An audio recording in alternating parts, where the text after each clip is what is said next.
جانتا، یہ نہیں پڑھتے. تو یہ سورہ فاتحہ بھی پڑھتے ہیں تو اس کی سلیکٹو آیات پڑھتے ہیں، یہ جالب کا کلام بھی پڑھتے ہیں تو اس کی سلیکٹو مصرے پڑھتے ہیں. یہ جب فسطائیت کی بات بھی کرتے ہیں تو جو ان کے ذہن کے مطابق فسطائیت ہے اس کی بات کرتے ہیں. میں نے سمجھا کہ جب یہ کہہ رہے ہیں کہ صبح بے نور کو اور ایسے دستور کو، مجھے یہ گمان آیا کہ غالباً مینار پاکستان کے سائے کے تلے اس ریفرینڈم کے جلسے کے اندر خان صاحب نے یہ فرمایا ہوگا اس وقت کے حکمران کو کہ ایسے دستور کو صبح بے نور کو میں نہیں مانتا، میں نہیں جانتا. وہ بھی نہیں نکلا کیونکہ یہ پولنگ ایجنٹ تھے، یہ صف اول کے سپاہی تھے. اس فسطائیت کو تو قبول کیا، مگر آج جب یہ پارلیمان ہائیسٹ ادارہ اس ملک کا ایک لیگل سٹریٹجی کے تحت، ایک مشاورت کے تحت، ایک سیاسی عمل کے تحت ایک کانسٹیٹیوشنل امینڈمنٹ کرنے جا رہا ہے، وہ ان کو چبھ رہی ہے. اس وقت کا ریفرینڈم ان کو نہیں چبھا تھا، اس کو انہوں نے قبول بھی کیا تھا اور وہاں پولنگ ایجنٹ بن کے کھڑے بھی ہوئے تھے. یہ selective morality, selective justice, double standards, دوہرا معیار، اس کے علاوہ ان کی سیاست ہے کیا؟ اور اسی کرسی پر بیٹھ کے جناب چیئر، ہم اس سائیڈ پر بیٹھے تھے، قاسم خان سوری نے میں نہیں مانتا، میں نہیں جانتا. اس وقت پوری پارٹی نے، کوئی بات نہیں، شاید کھٹک، کوئی بات نہیں بھائی، سن لے، حوصلہ. تو یہ سلیکٹو میموری ہے.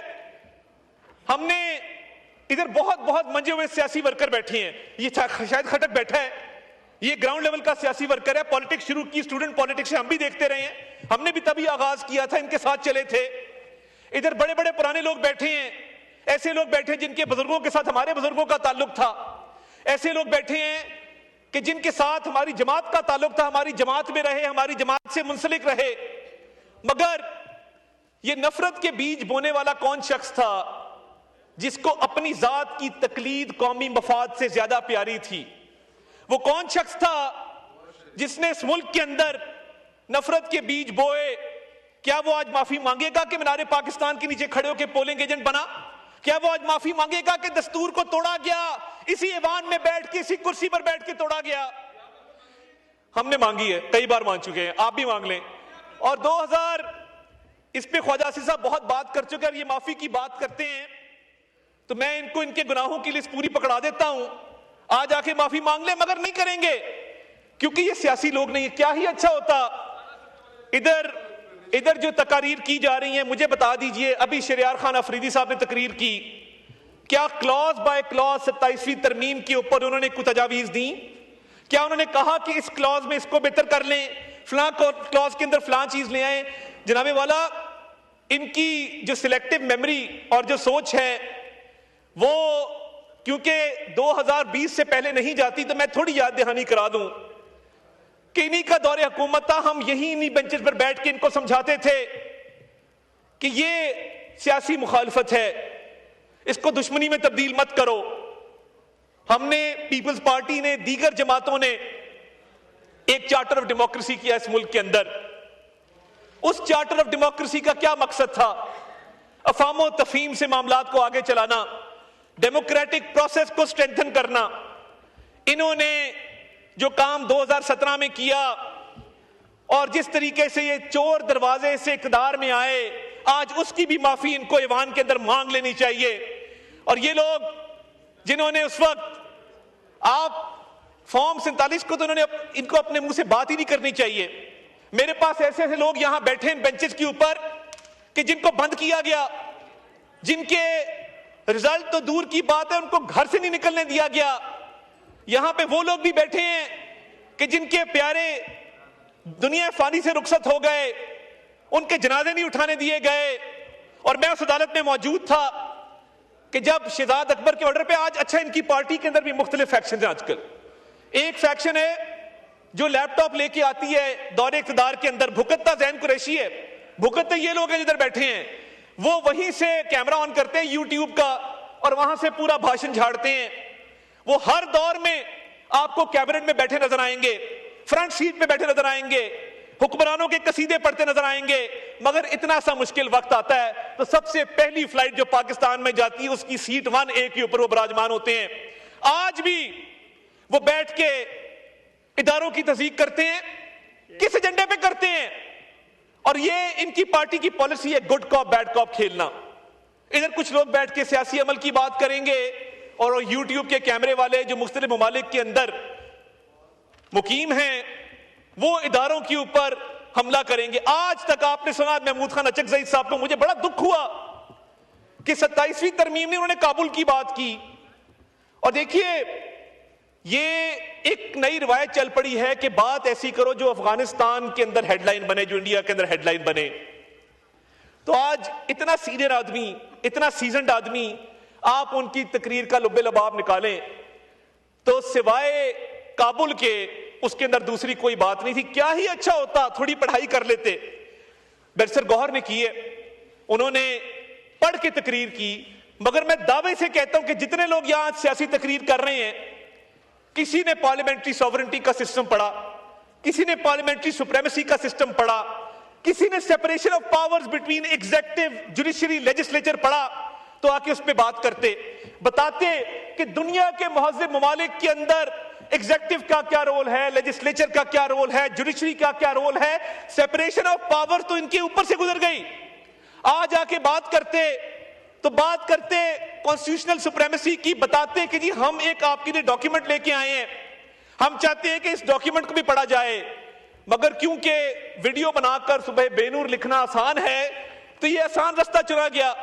کیا پارلیمانی پارٹی کی جوائنٹ اپوزیشن نے میٹنگ بلائی؟ کیا کہا کہ ہم بیٹھتے ہیں اور ایک ایک شک پہ بات کرتے ہیں؟ وہ نہیں کریں گے. جس چیز پہ زیادہ لائکس آئیں گے, ویوز آئیں گے, جو بڑا تماشا کھڑا کرے گا, وہ بات یہاں پہ کریں گے ایوان کے اندر. 27ویں ترمیم پہ بات چیت آج کی شروع نہیں ہوئی جناب والا, یہ چارٹر آف ڈیموکریسی سے پچھلے 20 سال سے کانسٹیٹیوشنل کورٹس کی بات جاری ہے. اور یہ محمود خان اچکزئی صاحب نے تو دھماکوں کی بات کی. کیا آپ کو کبھی نظر آیا کہ ان لوگوں نے وانا کے اندر 500 سٹوڈنٹس کو جو بازیاب کروایا گیا ہے, ریسکیو کیا گیا, اس کی بات کی ہو, اس کو سراہا ہو, اس پر کہا ہو کہ یہ اے پی ایس سے 100 گنا بڑا سانحہ ہو سکتا تھا, مگر اس پہ کبھی تعریف نہیں کریں گے. اور آپ کو ان کے لیڈر کے ایکس کے اکاؤنٹ وہ جو بھی چلا رہا ہے, پاکستان کے اندر سے چل رہا ہے, باہر سے چل رہا ہے, لیڈی اینابل گولڈ سمتھ کی وفات پر افسوس نظر آئے گا. لیڈی اینابل گولڈ سمتھ کی وفات کے اوپر آنسو بہائے جائیں گے, مگر میجر عدنان جس نے اپنی جان نچھاور کر دی اپنے ساتھی کو بچاتے ہوئے, اس پہ یہ 2 لفظ نہیں کہیں گے. غزہ کے شہیدوں پہ یہ 2 لفظ نہیں کہیں گے, مگر لیڈی اینابل کے اوپر تقریر ضرور کریں گے. لیڈی اینابل کی وفات کو انہوں نے اس طرح سوگ منایا جس طرح کوئی قومی سوگ ہوتا ہے. تو یہ جو سلیکٹو موریلٹی ہے, آج مذہب کی بات کرتے ہیں ہر چیز کے اندر, تو کیا ان کا یہ حق نہیں بنتا تھا کہ جہاں پہ ان کے لیڈر نے 9 مئی کا حکم دیا اس ملک کے اندر, وہ ریڈ لائنز کراس کی جو ملک کی تاریخ میں کبھی کراس نہیں ہوئی. شہداء کی یادگاروں کو مسمار کرنا, دفاعی اداروں پر حملے کرنا, اور ان لوگوں کو جا کے پوچھیں, یہ بڑی بات کرتے ہیں جن لوگوں کو یہ اکسا کر کور کمانڈر ہاؤس لے کر گئے, ریڈیو پاکستان لے کر گئے, دیگر عمارتوں میں لے کر گئے, قانونی پیروی کرنے انہوں نے پیچھے دیکھا, ان میں سے کوئی نہیں گیا. ان کی جماعت نے ان کارکنوں کو پوچھا ہی نہیں کہ آپ کے حالات کیا ہیں, ہم کیا مدد آپ کی کر سکتے ہیں. تو یہ سیاسی ورکرز کو ڈچ کرنا اور ان کو پہلے ان کے مائنڈز کو پلوٹ کر کے ان کو جرائم پہ اکسانا اپنے سیاسی مقاصد کے لیے. آج بھی کانسٹیٹیوشن کے حوالے سے آپ پوچھیں گے, کیونکہ بل نہیں پڑا, ادھر اس کو ایک شک اگر یہ بتا دیں اس میں کوئی تجویز آئی ہو, کوئی انہوں نے کمیٹی کے اندر آ کے تجاویز دی ہو, یہ پروسیس کا حصہ نہیں بنیں گے. مگر ہاں پولیٹیکل پوائنٹ سکورنگ کے لیے, اور یہ ان کا حساب ان لوگوں کا ہے جو ٹریلر میں آ کے فلم دیکھتے ہیں, یعنی وہ ٹریلر سے پہلے کی فلم کا کوئی نہیں پتا کہ ٹریلر سے پہلے بھی کوئی 1.5 گھنٹہ فلم چلی ہے, ٹریلر کے بعد جو ہے وہی ان کو نظر آتا ہے, کیونکہ ان کی مینٹالٹی, ان کی موریلٹی وہ ساری 2022 کے بعد کی ہے. اور جناب والا شہریار خان افریدی صاحب نے بڑی اچھی باتیں کی, بڑا انہوں نے یہاں پہ ایک ملک کی سیاست کے اوپر روشنی ڈالی. کیا ہی اچھا ہوتا کہ جب اس ملک میں خواتین کو جیلوں میں ڈالنے کا سلسلہ ان کی پارٹی نے شروع کیا تھا, اس پر بھی تھوڑی بات کر لیتے. ان کی اس فسطائیت کی رجیم سے پہلے اس ملک کے اندر یہ رواج نہیں تھا کہ ماؤں بہنوں بیٹیوں کو سیاسی انتقام کا نشانہ بنایا جائے. ہمارے معاشرے میں ماں بہن بیٹی کی بڑی عزت ہے, لوگ بڑی قدر کی نگاہ سے دیکھتے ہیں. مگر ان لوگوں نے یہ روایت ڈالی کہ سیاسی انتقام میں اندھے ہو کر اس وقت ہم ان کو سمجھاتے تھے، ادھر بیٹھ کے سمجھاتے تھے کہ یہ وقت کا دھارا ہے، یہ ایک سا نہیں رہتا، جیسی کرنی ویسی بھرنی، مگر ان کو یہ بات سمجھ نہیں آتی تھی۔ آج بھی یہ اسی روش کے اوپر ہیں۔ انہوں نے پچھلے 4-4.5 سال میں کچھ نہیں سیکھا، اگر سیکھا ہوتا تو 27ویں ترمیم پر آ کر بات کرتے، پولیٹیکل پروسیس کا حصہ بنتے، پولیٹیکل پروسیس پہ کامنٹ کرتے، مگر سیاسی تقاریر جتنی مرضی کروا لیں اس پہ ان کو پوری مہارت حاصل ہے، مگر یہ کبھی بات نہیں کریں گے کہ کانسٹیٹیوشنل امینڈمنٹ کیا ہوتی ہے، کانسٹیٹیوشن کی سپریمیسی کیا ہوتی ہے، پارلیمنٹری سوورنٹی کا کیا نوشن ہے، سپریشن آف پاورز کیسے ہوتی ہے۔ اور جناب والا اگر تھوڑی سی ریسرچ کر لیتے، تھوڑی سی انگریزی پڑھنے کی زحمت کر لیتے، تو آج یہاں پہ ہاؤس کے اندر ایک پروڈکٹیو ڈسکشن ہو رہی ہوتی۔ آج ہاؤس کے اندر ایک مکمل طور پہ اس کے اوپر پوری دنیا میں ایک میسج جا رہا ہوتا کہ جی پاکستان کی پارلیمنٹ نے بڑی اس کے اوپر فروٹفل ڈیبیٹ کی ہے، لیگل نوشنز کے اوپر ڈیبیٹ کی ہے، کانسٹیٹیوشنل نارمز پہ ڈیبیٹ کی ہے، دنیا کی جو بیسٹ پریکٹسز ہے اس پہ ڈیبیٹ کی ہے۔ اور جناب والا میں بالکل کلیئر کر دوں کہ آرٹیکل 243 کے حوالے سے الحمدللہ پاکستان کی ایک عزت بنی۔ مئی کی جنگ کے بعد ہم دنیا میں جہاں جاتے ہیں لوگ پاکستانیوں کو قدر کی نگاہ سے دیکھتے ہیں۔ آپ جائیں باہر، سعودی عرب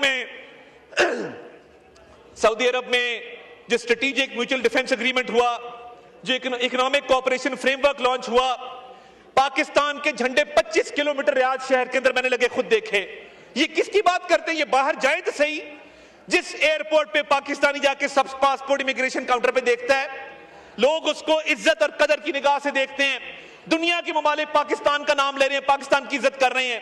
اور میں صرف ریکارڈ کی درستگی کے لیے، شہریار خان افریدی صاحب نے کہا کہ اتنے ہزار لوگ باہر چلے گئے۔ جناب والا صرف اس اکتوبر کے مہینے میں پاکستان کو 3.4 ارب ڈالر کی ریمیٹنسز آئی ہیں، جو پچھلے سال کے مقابلے میں 11% زیادہ ہے۔ تو یہ ان کو نظر نہیں آتا کہ جو بیرون ملک پاکستانی ہیں انہوں نے کالز دی، کیا ان کے لیڈر کے کہنے پہ انہوں نے نہیں کہا کہ پاکستان ریمیٹنسز مت بھیجو؟ آپ موازنہ کر لیں کہ ریمیٹنسز ریکارڈ ہے اس وقت، آپ کی بوائیکاٹ کی کالز کے باوجود آپ بار بار کہتے رہے مت بھیجو مت بھیجو مت بھیجو، مگر میں اوورسیز پاکستانی کو سلام پیش کرتا ہوں، جتنا آپ نے منع کیا اتنی زیادہ ریمیٹنسز پاکستان کے اندر آئی ہیں۔ آپ منع کرتے رہے وہ ریمیٹنسز بھیجتے رہے، آپ منع کرتے رہے وہ ریمیٹنسز بھیجتے رہے، آپ کہتے رہے کہ سب پاسپورٹ کی عزت نہیں ہوگی، ملک ڈیفالٹ کر جائے گا۔ آپ کی تمام تر خواہشات جو اس ملک کے مفاد کے خلاف تھی، اللہ تعالیٰ نے اس کو غلط ثابت کیا۔ آج پاکستان کی عزت ہے وہ جنگ جیتنے کی وجہ سے ہے، آج پاکستان کی عزت ہے تو وہ اکنامک ریکوری کی وجہ سے ہے، آج پاکستان کی عزت ہے تو اس وجہ سے ہے کہ پاکستان میں ایک جرأت مندانہ اور دلیر قیادت موجود ہے، ورنہ انہی بینچز پہ کھڑے ہو کے تو آپ کے لیڈر نے کہا تھا میں کیا کروں، میں حملہ کر دوں، میں کیا کروں، میں حملہ کر دوں۔ تو پھر اس قوم نے دکھایا کہ جب لیڈر دلیر ہو، جب وزیر اعظم دلیر ہو، اس کے ساتھی دلیر ہوں، جب فیلڈ مارشل سید عاصم منیر جیسا لیڈر ملٹری قیادت کو میسر ہو، تو پھر وہی ہوتا ہے جو مارکہ حق میں بھارت کے ساتھ ہوا۔ اور آج اس کو بھی محمود خان اچکزئی صاحب تسلیم کرنے کو تیار نہیں ہیں، ان کو کابل کابل اور کابل نظر آتا ہے۔ میں بالکل کلیئر کر دوں، یہ اب نہیں چلے گا کہ افغانستان کی سرزمین پاکستان کے خلاف استعمال ہو، دہشت گردی کی کارروائیوں کے لیے استعمال ہو۔ میں یہ آپ کو بتانا چاہتا ہوں کہ کل بھی جس جرأت مندانہ طریقے سے ان سٹوڈنٹس کو ریسکیو کیا گیا ہے، اس ہاؤس کے اندر ہم ان جوانوں کو، ان افسروں کو خراج تحسین پیش کرتے ہیں۔ اور آپ تھوڑا سا صرف اپنا ریکارڈ درست کر لیں، آپ نے کانسٹیٹیوشن بھی نہیں پڑھا، آپ نے 27ویں ترمیم بھی نہیں پڑھی، آپ نے تاریخ بھی نہیں پڑھی، صرف پچھلی 4 سالوں کی داستان ہے جس پر چیخو پکار ہے، جس پہ رونا دھونا ہے، اور رونے دھونے کے علاوہ کچھ نہیں ہے۔ 12.5 سال سے آپ کی حکومت ہے، اور میں سلام پیش کرتا ہوں ANP کو۔ یہ کہتے ہیں کہ ہم دہشت گردوں کے خلاف اس لیے بات نہیں کرتے، ANP کا حشر دیکھ لیا